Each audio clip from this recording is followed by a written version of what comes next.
പ്രശോഭിതം ഈ ജീവിതം, ആർദ്രമാം ദൈവസ്നേഹം നിറയും പൂവനം.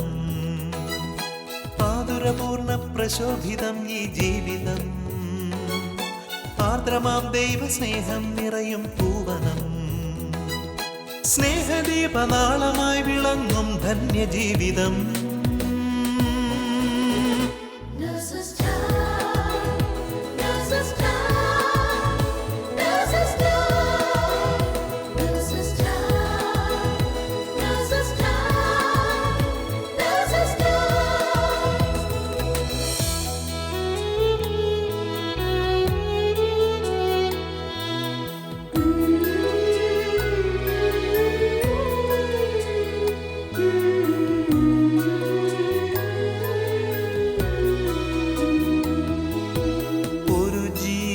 ഭൂവിൽ പിറക്കുമ്പോൾ ഇരുകൈയും നീട്ടി വാങ്ങും നീ മാലാഖമാർ.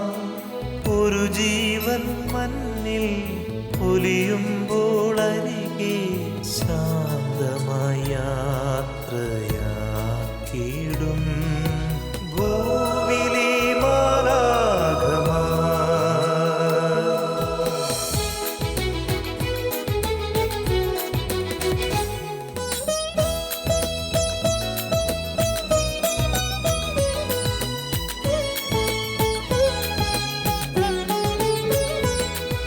സ്വന്ത വേദനയതെല്ലാം മറന്ന സോദരർക്കായി നീക്കിവച്ചിടും ജീവിതം.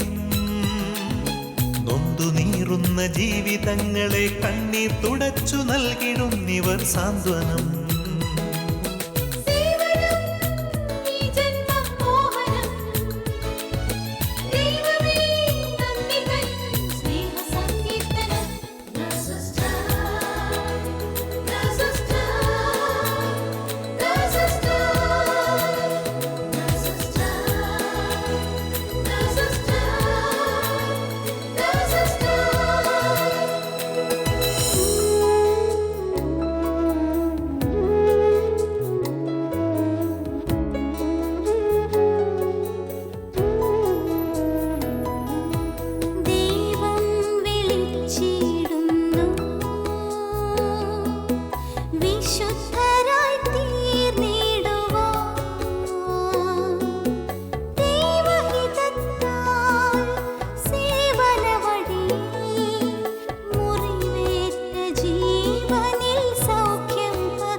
Price the Lord. ഹല്ലേലൂയ.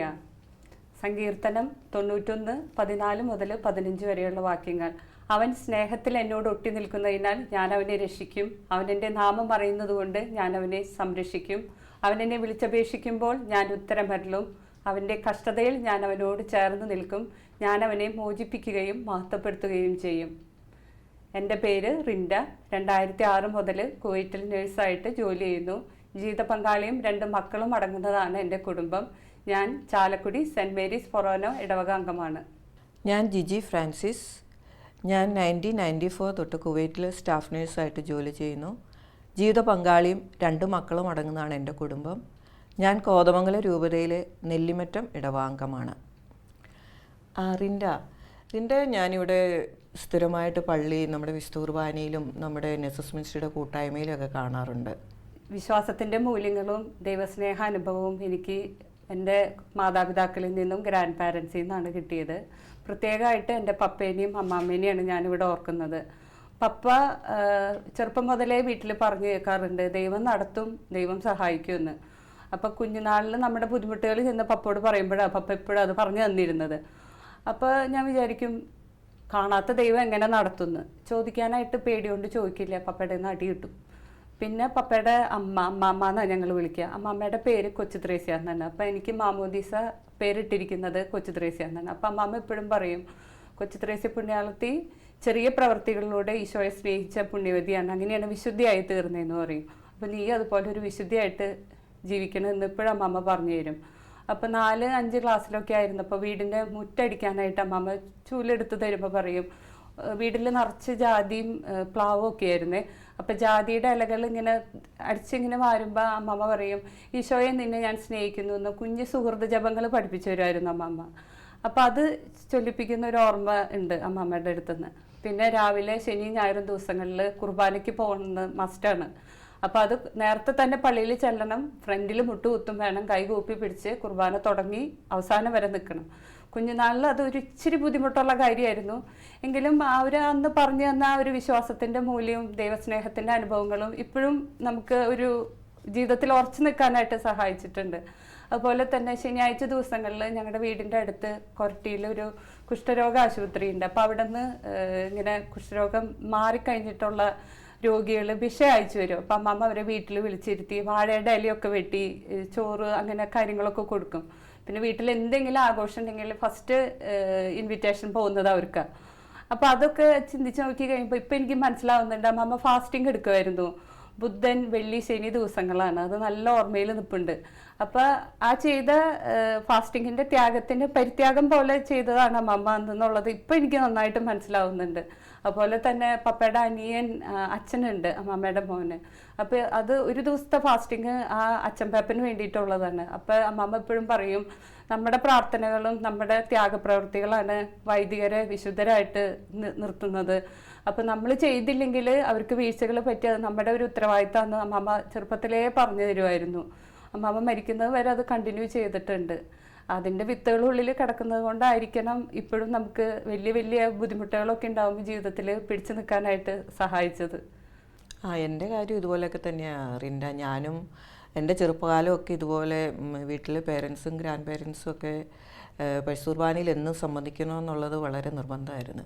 കാരണം പള്ളി ഞങ്ങളുടെ തൊട്ടടുത്തായിരുന്നു. അപ്പോൾ എന്നും രാവിലെ അത് പ്രഭാത പ്രാർത്ഥനയ്ക്ക് മുന്നേ ചെല്ലുകയും വേണമായിരുന്നു. അങ്ങനെ ആ ചെറുപ്പകാലമൊക്കെ വളരെ ഒരു സ്ട്രിക്റ്റിലൂടെയാണ്, അതായത് ആത്മീയമായിട്ടുള്ള കാര്യങ്ങൾക്കൊക്കെ വളരെ മുൻതൂക്കം കൊടുത്തിരുന്നു പേരൻസൊക്കെ.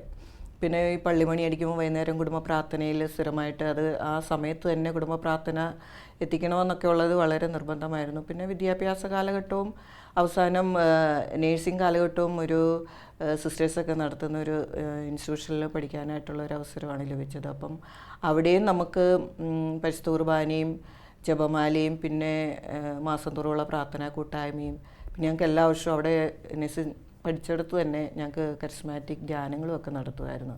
അപ്പോൾ അവിടെ വെച്ച് നമുക്ക് കുറച്ചുകൂടെയൊക്കെ ഒരു ആത്മീയ ബോധ്യങ്ങളും പരിശുദ്ധ കുർബാനയോടുള്ള സ്നേഹവും ഒക്കെ ലഭിച്ചിരുന്നു.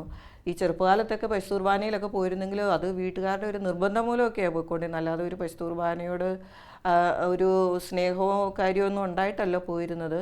പിന്നെ ഞാൻ 1994 ഇവിടെ കുവൈറ്റിൽ വന്നപ്പോഴാണ് നമ്മൾ ഈ താമസിക്കുന്ന അബ്ബാസിയിൽ അന്ന് ദേവാലയമൊന്നുമില്ലായിരുന്നു. അപ്പം കുറച്ച് ദൂരെയുള്ള സ്ഥലത്ത് സിറ്റി ചർച്ചിലൊക്കെ പോകണമായിരുന്നു നമുക്ക് പരിശുദ്ധ കുർബാനയ്ക്ക്. അപ്പം പരിശുദ്ധ കുർബാനയ്ക്ക് സംബന്ധിക്കാൻ പറ്റാതെ കിട്ടാതെ വന്നപ്പോഴാണ് നമുക്ക് ആ പരിശുദ്ധ കുർബാനയുടെ വിലയൊക്കെ മനസ്സിലാകാൻ തുടങ്ങിയത്. അപ്പോൾ പിന്നെ ഡ്യൂട്ടിയൊക്കെ അഡ്ജസ്റ്റ് ചെയ്ത് കുടുംബമായിട്ട് വീക്കെൻഡിലൊക്കെ പരിശുദ്ധ കുർബാനയെ സംബന്ധിക്കാൻ ശ്രമിക്കാറുണ്ടായിരുന്നു. അതിനുശേഷം എനിവേ നമുക്ക് ദൈവത്തിൻ്റെ ഒത്തിരി അനുഗ്രഹം കൊണ്ട് നമുക്കിപ്പം താമസിക്കുന്ന അബ്ബാസിയിൽ ഒത്തിരി കുർബാനയൊക്കെ നമുക്കിപ്പോൾ ലഭ്യമാകുന്നുണ്ട്. അപ്പോൾ എന്നെ അത്ഭുതപ്പെടുത്തിയ ഒരു കാര്യം എന്താണെന്ന് വെച്ചാൽ റിൻഡ, നമ്മൾ ഡ്യൂട്ടിയൊക്കെ ചില ദിവസമൊക്കെ ഭയങ്കര ഹെവി ഡ്യൂട്ടിയൊക്കെ ആകുമ്പോഴത്തേക്ക് അന്നൊന്നും പള്ളിയിൽ പോകാനായിട്ടൊക്കെ ഭയങ്കര ബുദ്ധിമുട്ടായിട്ട് തോന്നുമ്പോൾ ഞാൻ ഇങ്ങനെ പറയും, ഈശോയെ ഇന്ന് എനിക്ക് പള്ളിയിൽ പോകാൻ പറ്റത്തില്ല കേട്ടോ, എന്നോട് ക്ഷമിക്കണമെന്നൊക്കെ പറഞ്ഞായിരിക്കും കിടക്കുന്നത്. പക്ഷേ എന്നാലും എന്തോ ഒരു ശക്തിയാൽ ഞാനിങ്ങനെ ഒരു എണീറ്റ് പള്ളിയിൽ പോകുമായിരുന്നു. ഒരു 10 മിനിറ്റ് മുന്നെയൊക്കെ ഞാൻ പള്ളിയിൽ ചെല്ലുമായിരുന്നു.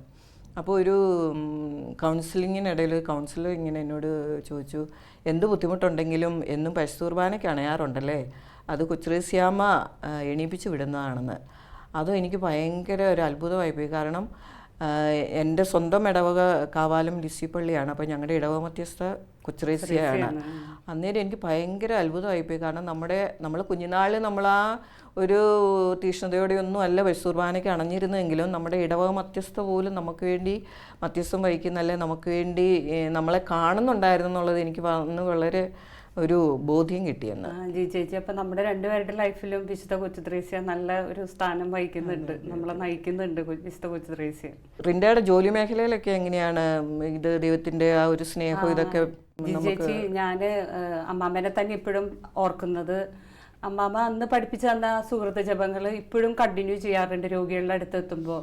അപ്പോൾ രാവിലെ എഴുന്നേൽക്കുമ്പോൾ ഡ്യൂട്ടിക്ക് പോകുന്നേക്കാളും മുന്നേ ഉള്ള പ്രാർത്ഥന ഇത്രയേ ഉള്ളൂ: ഈശോയെ, വിശുദ്ധ കൊച്ചുത്രേസ്യ നിന്നെ സ്നേഹിച്ച പോലെ ദൈവസ്നേഹം ഞാൻ നോക്കുന്ന ഓരോ രോഗികളിലും കൊടുക്കാനായിട്ട് എനിക്ക് സാധിക്കണേന്ന്.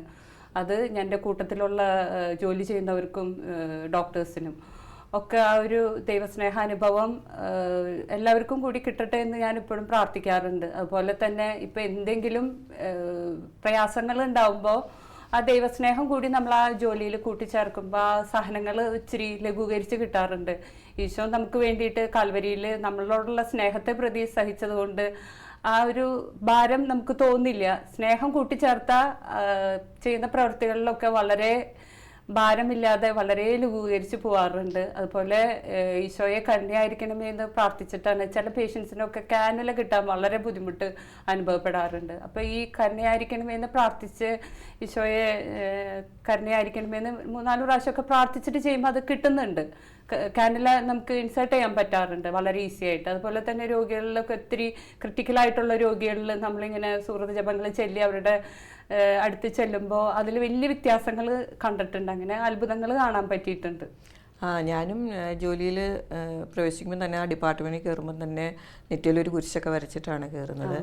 പിന്നെ ഞാനൊരു തിയേറ്റർ നേഴ്സാണ്. അപ്പോൾ തിയേറ്ററിൽ ഈ ഓപ്പറേഷനൊക്കെ തുടങ്ങുന്നതിന് മുന്നേ പേഷ്യൻസൊക്കെ ഒത്തിരി ടെൻഷനോടെയാണ് തിയേറ്റർ ടേബിളിലൊക്കെ കിടക്കുന്നത്. അപ്പോൾ അവരുടെ അടുക്ക ചെന്നൊക്കെ ഒന്ന് ആശ്വസിപ്പിച്ച് പേടിക്കേണ്ട, പെട്ടെന്ന് കഴിയും എന്നൊക്കെ പറഞ്ഞ് അവരുടെ മുഖത്തൊരു പുഞ്ചിരിയൊക്കെ വരുത്താൻ ശ്രമിക്കാറുണ്ട്. അതുപോലെ തന്നെ ഈ കേസിനൊക്കെ അസിസ്റ്റ് ചെയ്യുമ്പോഴത്തേക്കൊക്കെ പ്രാർത്ഥിക്കും ഇങ്ങനെ: ഈശോയെ മാതാവേ, ഔസ്യപിതാവേ, ഇവിടെ കൂടെ ഉണ്ടായിരിക്കണേ. പിന്നെ ക്രിട്ടിക്കൽ കേസൊക്കെ വരുമ്പോഴത്തേക്കൊക്കെ ആണെങ്കിലും പരിശുദ്ധാത്മാവിനോട് പ്രാർത്ഥിക്കാറുണ്ട് ഡോക്ടേഴ്സിന് ശരിയായ ജ്ഞാനവും വിവേകവും ഒക്കെ കൊടുക്കണേന്ന്. പിന്നെ ഈ പോസ്റ്റ് ഓപ്പ് പേഷ്യൻസ് ഒക്കെ ആണെങ്കിലും ഒത്തിരി പെയിൻ ഒക്കെ ആയിട്ട് നമ്മൾ പെയിൻ കില്ലേഴ്സ് കൊടുത്തു കഴിഞ്ഞാലും അവർ വീണ്ടും വേദനയൊക്കെയാണെന്ന് പറയുമ്പോൾ അവരുടെ അടുക്ക ചെന്ന് നിന്ന് ബെഡിലേക്ക് ഒന്ന് കുരിശൊക്കെ വരച്ച് ദൈവമേ കരുണയായിരിക്കണേ എന്നൊക്കെ പ്രാർത്ഥിക്കുമ്പം അവരൊത്തിരി വേദനയ്ക്കൊക്കെ ഒത്തിരി മാറ്റം കാണുന്നുണ്ട്. പിന്നെ പോകുമ്പോൾ അവരൊത്തിരി നന്ദി പറഞ്ഞൊക്കെ പോകുമ്പം ശരിക്കും ദൈവത്തിൻ്റെ ഒരു ദൈവസാന്നിധ്യമൊക്കെ അനുഭവിച്ചറിയുന്ന ഒരു നിമിഷങ്ങളൊക്കെ ആയിട്ട് തോന്നിയിട്ടുണ്ട്. ശരിക്കും ദൈവത്തിന് സാക്ഷ്യം നമ്മുടെ പ്രവർത്തികളിൽ കൂടെ കൊടുക്കാൻ നമുക്ക് സാധിക്കാറുണ്ട്, നമ്മുടെ ജീവിത മേഖലകളിലും നമ്മുടെ പ്രൊഫഷനിലും ഒക്കെ. അതുപോലെ തന്നെ റിൻഡയുടെ ജീവിതത്തിൽ, അതായത് ആ കോവിഡ് കാലം, അതൊക്കെ നമ്മളിപ്പോൾ മറക്കാൻ ശ്രമിക്കുന്ന ഒരു കാലഘട്ടമാണ്. ഒത്തിരി ഒരു ഭീതിപ്പെടുത്തുന്ന ഒരു സമയമായിരുന്നല്ലോ അത്. റിൻഡയുടെ ജീവിതത്തിൽ ഒരു അത്ഭുതം നടന്നതായിട്ട് ഞാൻ അറിഞ്ഞിട്ടുണ്ട്. ചേച്ചി, വലിയൊരു അത്ഭുതം കൂടെ കടന്നു പോയിട്ടുണ്ട് ആ കോവിഡ് കാലഘട്ടത്തിൽ. അത് കോവിഡ് സ്റ്റാർട്ട് ചെയ്യുന്നേക്കാളും മുന്നാണ് എൻ്റെ പപ്പ മരിച്ചുപോയത്. അപ്പം നാട്ടിൽ പോയിട്ട് തിരിച്ചു വന്ന സമയത്താണ് ആ മഹാമാരി വളരെ ഭീതിയോടുകൂടി ലോകമെമ്പാടും വ്യാപിച്ചത്. അപ്പോൾ ഓരോ ഹോസ്പിറ്റലുകളിലും പുതിയ വാർഡുകൾ സ്റ്റാർട്ട് ചെയ്തു. അങ്ങനെ അവിടെയൊക്കെ രോഗികൾ നിറഞ്ഞപ്പോൾ ഒരു സ്പെഷ്യൽ ഹോസ്പിറ്റൽ തന്നെ സ്റ്റാർട്ട് ചെയ്തു ഇവിടുത്തെ ഗവൺമെൻറ്. അപ്പോൾ അതിൽ ഒരു 41 ബെഡുള്ള ICUലേക്ക്, അതിൽ ഏറ്റവും അത്ഭുതമായിട്ടുള്ളത് ഞങ്ങൾ 12 പേരെ ഒരുപോലെ ആ ഒരു ICU മൊത്തപ്പാടെ എടുത്തിട്ട് അവിടെ കൊണ്ട് വെക്കുകയാണ് ചെയ്തത്. അപ്പോൾ ഒരു ടെൻഷൻ ഉണ്ടായിരുന്നു അന്ന്. കാരണം 41 ബെഡിൻ്റെ ICUലൊന്നും ജോലി ചെയ്തിട്ടില്ല. അപ്പോൾ എങ്ങനെ ചെയ്യാൻ പറ്റും? അപ്പോഴും ദൈവാശ്രയഭാവത്തിൽ അങ്ങ് നടന്നു. ICUവിൽ ചെന്ന് രോഗികളൊക്കെ വന്നു തുടങ്ങി. അപ്പോൾ ഈ 91 സങ്കീർത്തനം വന്ന് നമ്മളെല്ലാവരും ചെല്ലാറുണ്ട്. അതുപോലെ തന്നെ ഞങ്ങൾ ICUവിൽ ചുറ്റും നടന്ന് ചെല്ലും രോഗികളുടെ ഇടയിൽ കൂടെ നടക്കുമ്പോൾ. അപ്പോൾ ഈ രോഗികൾ സാധാരണ നമ്മുടെ അടുത്ത് ചോദിക്കും, ഇച്ചിരി വെള്ളം എടുത്തു തരുമോ, ഇച്ചിരി ഫുഡൊക്കെ എടുത്തു തരുമോ എന്നാണ് സാധാരണ യൂഷ്വലി നമ്മളോട് ചോദിക്കാറ്. അന്ന് പതിവില്ലാത്ത വിധത്തിൽ അവർ ചോദിക്കും, ഇച്ചിരി ഓക്സിജൻ തരുമോ സിസ്റ്ററേന്ന്. അപ്പോഴാണ് മനസ്സിലായത് ഫ്രീ ആയിട്ട് കിട്ടുന്ന ഓക്സിജന് ഒരു വിലയും കൊടുക്കാണ്ട് നമ്മൾ ഇല്ലാത്തതിനെ കുറിച്ചിട്ട് ഇങ്ങനെ പരാതി പറയണ എൻ്റെ സ്വഭാവത്തിൻ്റെ ഒരു ഇതിനെ കുറിച്ചിട്ടൊരു ബോധ്യം ദൈവം അന്ന് എനിക്ക് തന്നു. അതിനുശേഷം പിന്നെ ഞാൻ ഓർക്കുന്നത് ഈ 91-ാം സങ്കീർത്തനം 3-ാം വാക്യത്തിൽ ഈശോ പറയുന്നുണ്ട്, തൻ്റെ തൂവലുകൾ കൊണ്ട് അവിടുന്ന് നിന്നെ മറച്ചുകൊള്ളും, അവിടുത്തെ ചിറകുകളുടെ കീഴിൽ നിനക്ക് അഭയം ലഭിക്കും, അവിടുത്തെ വിശ്വസ്തത നിനക്ക് കവചവും പരിചയമായിരിക്കും. ആ കോവിഡ് കാലഘട്ടത്തിൽ 91-ാം സങ്കീർത്തനത്തിൽ ദൈവം തന്ന വാഗ്ദാനത്തിൽ ദൈവം വിശ്വസ്തനായിരുന്നു. അതൊരു കവചവും പരിചയമായിരുന്നു. അത് എനിക്ക് മാത്രമല്ല, കോവിഡ് കാലഘട്ടത്തിൽ ജോലി ചെയ്ത എല്ലാ നഴ്സസിനും അത് തന്നെയായിരുന്നു. അതുകൊണ്ട് നമുക്ക് വളരെ സന്തോഷത്തോടു കൂടി ആ ഒരു ജോലി ചെയ്ത് കോവിഡ് രോഗികളെ നോക്കാനായിട്ട് സാധിച്ചു. അതിനുശേഷം ഒരു 5-6 മാസത്തിന് ശേഷം എനിക്കും എൻ്റെ സഹോദരനും കോവിഡ് പിടിപെട്ടു. 15 ദിവസത്തെ ക്വാറന്റൈൻ കഴിഞ്ഞപ്പോൾ എൻ്റെ കോവിഡ് ആസ് യൂഷ്വലായിട്ട് കുറഞ്ഞു. പക്ഷേ എൻ്റെ ബ്രദറിൻ്റെ കോവിഡ് ക്രമാതീതമായിട്ട് അതങ്ങ് വർദ്ധിച്ചു. ശ്വാസകോശം പ്രവർത്തിക്കാതായി, ബ്രീത്തിങ് ഡിഫിക്കൽറ്റി സ്റ്റാർട്ട് ചെയ്തു. അപ്പോൾ പിന്നെ ഹോസ്പിറ്റലിൽ അഡ്മിറ്റ് ആക്കാതെ ഒരു നിവൃത്തിയില്ലാതായി. ആ സമയങ്ങളിൽ ഇവിടെ ലോക്ക്ഡൌൺ നടന്ന ചേച്ചിക്ക് ഓർമ്മ കാണുമല്ലോ അല്ലേ? സമയമൊക്കെ വളരെ ഒരു പേടിപ്പെടുത്തുന്ന അനുഭവങ്ങളായിരുന്നു, കർഫ്യൂവും ലോക്ക്ഡൌണും ഒക്കെ ആയിട്ട്. അപ്പോൾ ടാക്സിയൊക്കെ കിട്ടാൻ വളരെ ബുദ്ധിമുട്ട് അനുഭവപ്പെട്ട സമയമായിരുന്നു. പക്ഷെ ദൈവകൃപയാൽ ഒരു ടാക്സിയൊക്കെ അറേഞ്ച് ചെയ്ത് റിനോനെ കൊണ്ടുപോകാൻ പറ്റി. അപ്പം ഞാൻ പണ്ട് പപ്പ പറഞ്ഞെന്ന കാര്യം ഓർത്തത്, ദൈവം നടത്തും, ദൈവം തരും എന്ന്. അപ്പം എനിക്ക് മനസ്സിലായി, ഇങ്ങനെയൊക്കെ ആയിരിക്കും ദൈവം നമുക്ക് ആളുകളെയും ദൂതന്മാരെയും ഒക്കെ ഏർപ്പെടുത്താന്നുള്ളത്. ദൈവകൃപയാൽ ഹോസ്പിറ്റലിൽ അഡ്മിറ്റ് ആക്കി. അപ്പോഴും ഓക്സിജൻ്റെ അളവ് ക്രമാതീതമായിട്ട് കുറഞ്ഞ് ഗ്രാജുവലി വെന്റിലേറ്ററിലേക്ക് മാറ്റി. വെന്റിലേറ്ററിലേക്ക് മാറ്റിയിട്ടും അവൻ്റെ ശ്വാസകോശത്തിൻ്റെ ഫങ്ഷൻ ശരിക്കും നടക്കാതെ ആയപ്പോൾ എക്മോ എന്ന് പറഞ്ഞൊരു ട്രീറ്റ്മെൻറ്റ് കൊടുക്കണമെന്ന് പറഞ്ഞു. അത് ശ്വാസകോശത്തിലേക്ക് രക്തത്തിലേക്ക് ഓക്സിജൻ കയറ്റി വിട്ടിട്ട് ഉള്ളൊരു ട്രീറ്റ്മെൻറ്റാണ് അത്. അതിന് വേണ്ടിയിട്ട് അവനെ വേറൊരു ഹോസ്പിറ്റലിലേക്ക് മാറ്റേണ്ടതായിട്ട് വന്നു. അവിടെ ചെന്നപ്പോഴാണ് അവന് 3-4 വർഷം മുന്നേ ബ്രെയിനിന് ഒരു സർജറി ചെയ്തിട്ടുണ്ടായിരുന്നു. അപ്പോൾ ഈ ട്രീറ്റ്മെൻറ്റ് അങ്ങനെയുള്ള രോഗികൾക്ക് കൊടുക്കില്ല എന്ന് ഡോക്ടർ പറഞ്ഞു. അപ്പോൾ വീണ്ടും ഒരു പ്രതിസന്ധിയിൽ എന്ന പോലെ പെട്ടുപോയി.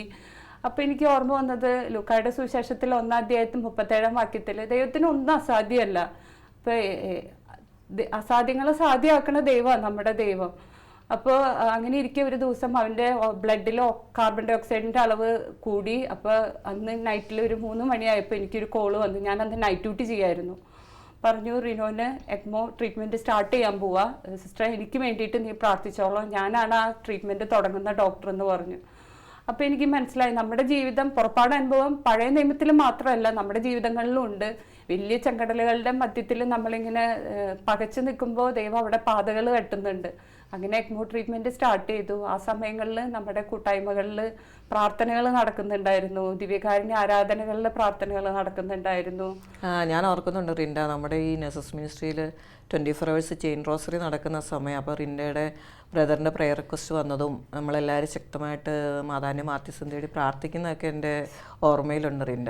ശരിക്കും ചേച്ചി, നമ്മുടെ കൂട്ടായ്മയിലെ സഹോദരങ്ങളുടെ പ്രാർത്ഥനകളും, പ്രാർത്ഥന മാത്രമല്ല എല്ലാ തരത്തിലും സഹായങ്ങളും എനിക്ക് കിട്ടിയിട്ടുണ്ട്. ശരിക്കും ഈശോയ്ക്ക് വേണ്ടി ജ്വലിക്കുന്ന കുറേ സഹോദരങ്ങളെ എനിക്ക് അന്ന് കാണാൻ പറ്റി. അത്ര തീഷ്ണതയോടുകൂടി മനുഷ്യരെ സഹായിക്കാനായിട്ട് ഓടി നടക്കുന്ന കൂടപ്പറപ്പുകളെ കാണാനായിട്ട് അന്ന് സാധിച്ചു. അതിനുശേഷം എക്മോയുടെ ട്രീറ്റ്മെൻറ്റിൻ്റെ കോംപ്ലിക്കേഷൻസ് കുറേ വന്നു. അവന് ഡയാലിസിസ് കൊടുക്കേണ്ടി വന്നു. പിന്നെ കഴുത്തിക്കൂടെ ഒരു ട്യൂബ് ഇട്ട് ട്രക്കിയോസ്റ്റമി എന്ന് പറയും, അത് ചെയ്തു. എങ്കിലും 3 മാസത്തിന് ശേഷം റിനോ മരണക്കിടക്കയിൽ നിന്ന് എഴുന്നേറ്റു. അതിൻ്റെ ഇടയ്ക്ക് നമ്മുടെ സ്പിരിച്വൽ ഡയറക്ടർ, നമ്മുടെ കൂട്ടായ്മയുടെ സ്പിരിച്വൽ ഡയറക്ടർ വന്ന് രോഗിലേപനം കൊടുത്തു. അന്ന് എനിക്കൊരു ബോധ്യം കിട്ടി, മരിക്കുന്ന രോഗികൾക്കാണ് രോഗിലേപനം കൊടുക്കുക എന്നുള്ളൊരു ധാരണയായിരുന്നു. പക്ഷേ അതോടുകൂടി മനസ്സിലായി, രോഗിലേപനം രോഗിക്ക് രോഗസൗഖ്യം കൊടുക്കുന്നുണ്ട്. കിടക്കുന്ന ആളുകൾക്ക് പാപത്തിൽ നിന്നുള്ളൊരു മോചനം കിട്ടുമ്പോൾ രോഗസൗഖ്യം ഓട്ടോമാറ്റിക്കലി അവിടെ വരുന്നുണ്ട്. ഇപ്പം അങ്ങനെ ഒത്തിരി സ്ഥലത്ത് ഞാനും കേട്ടിട്ടുണ്ട് രോഗിലേപനം. പണ്ട് നമ്മുടെ ഒരു വിശ്വാസം മരണാസന്നരായിട്ട് കിടക്കുന്നവർക്ക് മാത്രം രോഗിലേപനം കൊടുക്കുന്നതാണ്. ഇപ്പം പക്ഷേ ഇങ്ങനെ വെന്റിലേറ്ററിൽ കിടക്കുന്നവർക്കൊക്കെ ഇങ്ങനെ രോഗിലേപനം കൊടുത്ത് ഒത്തിരി പേര് സൗഖ്യമായിട്ട് ഡിസ്ചാർജായി പോകുന്നത് നമുക്ക് ഇപ്പം നമ്മുടെ മുന്നിൽ കാണുന്നുണ്ട്. അതെ അതെ ചേച്ചി, അതെ. റിൻഡ, ഇപ്പം റിനു ബ്രദർ സുഖമായിട്ടിരിക്കുന്നോ? സുഖമായിട്ടിരിക്കുന്നു. അതിനുശേഷം അവനൊരു കുഞ്ഞിനെയും കൂടി കൊടുത്ത് ദൈവം അനുഗ്രഹിച്ചു. അതായത് മരണക്കിടക്കയിൽ നിന്ന് എഴുന്നേറ്റ് റിനോയ്ക്ക് പുതിയ മജ്ജയും മാംസവും വെച്ചു കൊടുത്തു എന്ന് പറയാം. എസെക്കിയേലിന്റെ പുസ്തകത്തിൽ 37-ാം അധ്യായത്തിൽ അസ്ഥികളുടെ താഴ്വര എന്ന് പറഞ്ഞൊരു ഇതുണ്ട്. അതിൽ ഈശോ പറയുന്നുണ്ട് അസ്ഥികളോട് പുതിയ മജ്ജയും മാംസവും ഞരമ്പൊക്കെ വെച്ചു കൊടുത്തു. അതുപോലെ എല്ലാം പുതിയ ഒരു ഇതാക്കിയിട്ട് റിനോനെ നാട്ടിലേക്ക് കടത്തിവിട്ടത് ദൈവകൃപയാല് ഒരു ദൈവത്തിന് നമുക്ക് നന്ദി പറയാം. റിൻഡ, എൻ്റെ ജീവിതത്തിൽ ഇതുപോലെ ഒരു അത്ഭുത രോഗസൗഖ്യം എനിക്കും ലഭിച്ചിട്ടുണ്ട്. ഞാനൊരു 2-3 വർഷമായിട്ട് എനിക്ക് ഫ്രോസൺ ഷോൾഡർ എന്നുള്ളൊരു രോഗത്താൽ ഒത്തിരി ഞാൻ കഷ്ടപ്പെടുകയായിരുന്നു. എൻ്റെ ദൈനംദിന ജീവിതത്തിൽ നമ്മുടെ ഓരോ ജോലി മേഖലയിലൊക്കെ എനിക്ക് ഒത്തിരി ബുദ്ധിമുട്ട് അനുഭവപ്പെടുന്ന ഒരു സമയമായിരുന്നു. നമ്മുടെ നഴ്സ് മിനിസ്ട്രി കൂട്ടായ്മയിലൊക്കെ എല്ലാവരും പ്രാർത്ഥിക്കുകയൊക്കെ ചെയ്യുമായിരുന്നു. എന്നാലും എൻ്റെ മനസ്സിൽ എപ്പോഴും ഒരു ബോധ്യം, ഇത് ദൈവം എനിക്ക് സൗഖ്യം തരാനുള്ളതാണ്.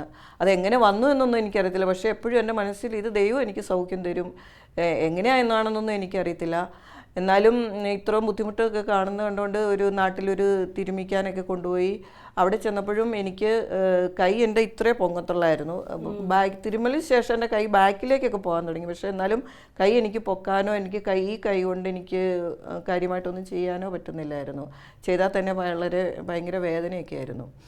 ആ സമയത്താണ് നമ്മുടെ നേഴ്സസ് മിനിസ്ട്രിയുടെ നേതൃത്വത്തിൽ ഈ പള്ളിയിൽ നിന്ന് ഇങ്ങനെ യൂറോപ്പിലേക്കൊരു തീർത്ഥാടനം പോകുന്നതായിട്ട് അറിയാൻ കഴിഞ്ഞത്. അത് എൻ്റെ വളരെ നാളത്തെ ഒരു ആഗ്രഹമായിരുന്നു താനും. അപ്പോൾ അങ്ങനെ ഞങ്ങൾ തീർത്ഥാടനം, ഒരു 14 ദിവസത്തെ തീർത്ഥാടന യാത്രയ്ക്ക് പോയി. അപ്പം 2-ാം ദിവസം ഞങ്ങൾ നമ്മുടെ ലോകത്തിലെ തന്നെ ഏറ്റവും വലിയൊരു മരിയൻ തീർത്ഥാടന കേന്ദ്രമായ ലൂർദിലാണ് ചെന്നത്. അപ്പം അവിടെ ചെന്ന് കഴിഞ്ഞപ്പോഴത്തേക്ക് നമുക്ക് അവിടെ ചെന്ന് കഴിഞ്ഞാൽ എന്തോ ഒരു സ്വർഗീയ അനുഭൂതിയാണ് ആ ഒരു മരിയൻ ആ ലൂർദിൽ കാല് കുത്തുമ്പം തന്നെ. അപ്പോൾ അവിടെ നമുക്ക് ജപമാല റാലി, ദിവ്യകാരുണ്യ പ്രദക്ഷിണം അതൊക്കെ സംബന്ധിക്കാൻ പറ്റി. പിന്നെ കൂടാതെ ഞങ്ങളവിടെ ആ മാതാവിൻ്റെ ഗ്രോട്ടോയിൽ ജപമാല ദിവ്യബലി അർപ്പിച്ചു. പിന്നെ ഞങ്ങൾ അതിരാവിലെയൊക്കെ അവിടെ പോയിരുന്നു. ഞങ്ങൾ കണ്ടിന്യൂസ് ആയിട്ട് ജപമാലയൊക്കെ ചൊല്ലുകയൊക്കെ ചെയ്യുമായിരുന്നു. പിന്നെ അവിടെ ഒരു ഉറവയുള്ളതായിട്ട് റിൻഡയ്ക്ക് അറിയത്തില്ല, നമ്മുടെ മാതാവും ബെനഡിക്റ്റായിക്ക് പ്രത്യക്ഷപ്പെട്ടിട്ട് അവിടെ ഒരു ഉറവ് പൊട്ടിയിട്ട് ആ വെള്ളം ഇപ്പോഴും ഒഴുകുന്നുണ്ട്. അപ്പോൾ അത് കോവിഡിന് മുമ്പ് ആ വെള്ളത്തിൽ ഇങ്ങനെ എല്ലാവർക്കും കുളിക്കുകയും രോഗസൗഖ്യമൊക്കെ കിട്ടുന്നതായിട്ട് കേട്ടിട്ടുണ്ട്. പക്ഷേ കോവിഡിന് ശേഷം അത് അവർ സ്റ്റോപ്പ് ചെയ്തിട്ട് നമുക്ക് അവർ കയ്യിലിങ്ങനെ തന്നിട്ട് നമുക്ക് പ്രാർത്ഥിക്കാം. പക്ഷേ റിൻഡ, ഞാൻ ലൂർദിൽ ചെന്നിട്ട് എൻ്റെ രോഗത്തെപ്പറ്റി ഒന്നും നമ്മൾ ചിന്തിച്ചിരുന്നില്ല. കാരണം അവിടെ ചെന്ന് കഴിയുമ്പോൾ നമ്മൾ വേറൊരു പ്രത്യേക ഒരു അനുഭവമാണ് അവിടെ ചെല്ലുമ്പോഴത്തേക്ക്. അങ്ങനെ അവിടെ ഞങ്ങൾ ആ ഈ ഉറവയിൽ ആ വെള്ളമൊക്കെ എടുത്ത് പ്രാർത്ഥിക്കുകയൊക്കെ ചെയ്ത് അതിനുശേഷം ഞങ്ങൾ അടുത്തൊരു സ്ഥലത്തേക്ക് പോകുമ്പോൾ വണ്ടിയിൽ വെച്ചൊരു സഹോദരി എന്നോട് ചോദിച്ചു, ജിജിയുടെ കൈയുടെ ഇതെങ്ങനെയുണ്ടോ ഒന്ന് നോക്കാവോ എന്ന് ചോദിച്ചപ്പോൾ, കാരണം ഞാൻ അതിനെപ്പറ്റി ഒന്നും ചിന്തിച്ചു പോലും ഇല്ലെന്നുള്ളതാണ്.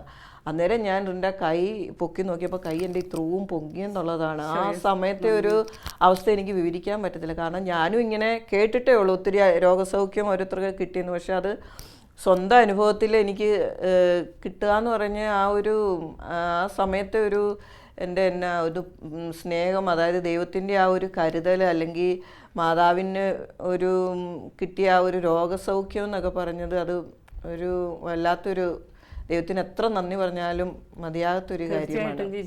ജിജേച്ചിക്ക് കിട്ടിയ രോഗസൗഖ്യത്തിൻ്റെ ആ ഒരു സന്തോഷം എനിക്ക് നന്നായിട്ട് ഫീൽ ചെയ്യുന്നുണ്ട്. ശരിക്കും ഈശോ ഒത്തിരി കൃപകൾ തന്നിട്ടാണ് നേഴ്സസിനെ ആ ഒരു പ്രൊഫഷനിലേക്ക് പറഞ്ഞു വിടുന്നത്. അപ്പോൾ ഒത്തിരി കൃപകൾ കിട്ടി ഈശോയുടെ കയ്യിൽ നിന്ന് നമ്മൾ കിട്ടിയിട്ടുണ്ടെങ്കിൽ അതിനനുസരിച്ചിട്ട് ഈശോയ്ക്ക് കൂടുതൽ ആത്മാക്കളെ നേടിക്കൊടുക്കാനായിട്ട് ഓരോ നേഴ്സസും ഉത്തരവാദിത്തമുണ്ട്. അപ്പം നമുക്ക് ഈശോയ്ക്ക് വേണ്ടിയിട്ട് കുറേ ആത്മാക്കളെ നേടാനുണ്ട്. ഈശോയ്ക്ക് നമ്മുടെ ജോലിക്കൂടെ സാക്ഷ്യം വഹിക്കാൻ നമ്മൾ ഓരോരുത്തരും നേഴ്സസ് എന്ന നിലയിൽ റെസ്പോൺസിബിളാണ്. അപ്പോൾ അതിലും കൂടുതലായിട്ട് നേഴ്സസ് എന്ന നിലയിൽ നമുക്ക് വളരെ അഭിമാനത്തോടു കൂടി ഈശോയ്ക്ക് സാക്ഷ്യം വഹിക്കാം. സങ്കീർത്തനം 107:21 ഇങ്ങനെ പറയുന്നു, അവർ അവിടുത്തെ കാരുണ്യത്തെ പ്രതിയും മനുഷ്യമക്കൾക്കായി അവിടുന്ന് ചെയ്ത അത്ഭുതങ്ങളെ പ്രതിയും നന്ദി പറയട്ടെ. നമുക്ക് ലഭിച്ച ഈ ദൈവിക സ്നേഹവും ആത്മീയ ചൈതന്യവും മറ്റുള്ളവർക്കും പകർന്നു കൊടുക്കുവാൻ ദൈവം നമ്മെ അനുഗ്രഹിക്കട്ടെ.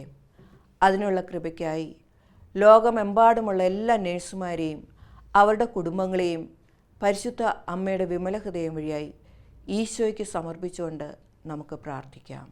ഓരോ നേഴ്സും ഒരു വിശുദ്ധനായി, ഒരു വിശുദ്ധയായി തീരട്ടെ. ആമേൻ. ദൈവമാതാവും ഞങ്ങളുടെ അമ്മയുമായ കന്യകാമറിയമേ, ഫാത്തിമാനാഥേ, എൻ്റെ കുടുംബത്തെയും തിരുസഭയെയും മാനവകുലത്തെയും ലോകമെമ്പാടുമുള്ള നേഴ്സുമാരെയും അങ്ങേ വിമല ഹൃദയത്തിന് പ്രതിഷ്ഠിക്കുന്നു. അങ്ങേ ശക്തിയുള്ള സംരക്ഷണത്തിൽ ഞങ്ങളെ കാത്തുകൊള്ളണമേ. ആത്മീയവും ശാരീരികവുമായ സകല അപകടങ്ങളിലും ക്ലേശങ്ങളിലും നിന്ന് ഞങ്ങളെ രക്ഷിച്ചു കൊള്ളണമേ. എല്ലാറ്റിലും ദൈവേഷ്ടം കണ്ടെത്തി നിറവേറ്റുവാനും യേശുവിൻ്റെ തിരുഹൃദയത്തിന് പ്രീതികരമായ വിധത്തിൽ ജീവിച്ച് സ്വർഗഭാഗ്യത്തിൽ എത്തിച്ചേരുവാനും കാരുണ്യനാഥേ, ഞങ്ങളുടെ സ്നേഹമുള്ള അമ്മേ, ഞങ്ങളെ സഹായിക്കണമേ. ആമേൻ.